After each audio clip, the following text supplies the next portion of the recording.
The following method is a quick approximation that can be used when a chart begins reaching new record highs or lows. It is a rough alternative to fib extensions and projections. Since fib levels from various fib tools often group close together, it is likely a trend dropping to new record lows will have retracements under the current lowest upswing point. These retracements are likely to first be at proportions 0.236 or 23.6% of the distance below the downtrend. The current fib retracement is based on.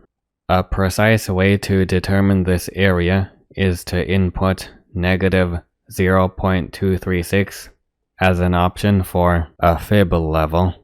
The same can also be done for negative 0.382 and the other fib retracement proportions.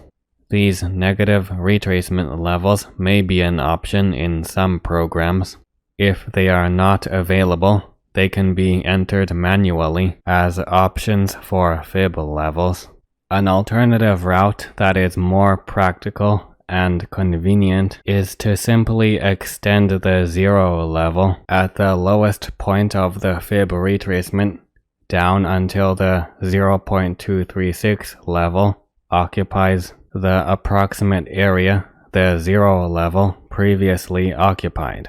This is of course a less exact method, but that is normal since this method is only used for rough approximations.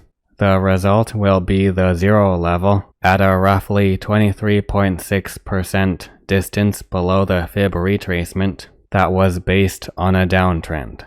This diagram has the zero level at the exact 23.6% distance below the fib retracement for demonstrative purposes. More commonly, it will be a rough approximation that will be adequate to have the 0.236 level moved down to the previous area the zero level occupied.